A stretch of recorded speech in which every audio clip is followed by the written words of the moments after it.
White colour, blue colour, pink colour,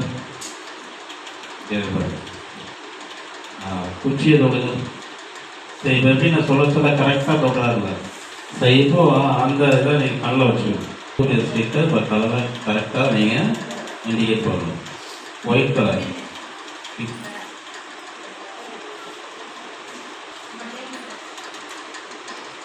எடுத்துக்கங்க.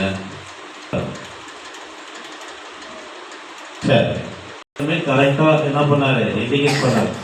ஆனால் இதில் வழியே பாருங்க அப்படின்னு சொன்னா அவர் ஒரு கலர் கூட கரெக்டாக அவரால் இண்டிகேட் பண்ண முடியல.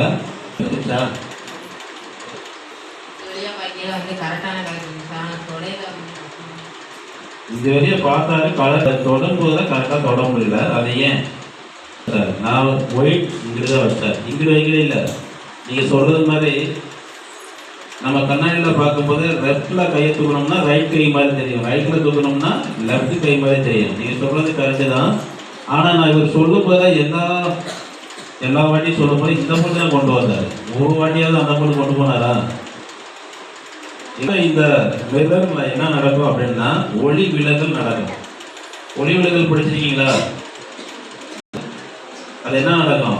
ஒளி விலகல் நடக்கும். இப்போ பாருங்க, இவரை இப்படி பார்க்கையில இங்க போகக்கூடிய ஒளி என்ன பண்ணணும், இந்த கண்ணாடியில பார்த்து கிராஸா இப்படி விலகல் அடையும். அதுதான் நேரம் வரக்கூடிய ஒளி என்ன பண்ணும், இதுல பட்டு இங்கிட்டு விலகல் அடையும். இவர் கரெக்டா தான் பார்ப்பாரு. சரியா? என்ன பண்ணும், இது நேரம் பார்க்கக்கூடிய ஒளி இந்த போட்டு வரும். இவர் இப்படி பார்க்குறாரு, உங்களுக்கு இப்படி வச்சிருக்கீங்க, இவருக்கு இப்படி தெரியும். சரியா? அப்படி பார்க்கல இந்த ஒளியானது இந்த போட்டு விலகி தெரியுது. ஒளி ஒரு பொருளை பட்டு என்ன பண்ண பக்கத்தில் இருக்கிற மாதிரி தெரியுது. அதனால தான் அவர் வந்து இங்கே கை வச்சார்.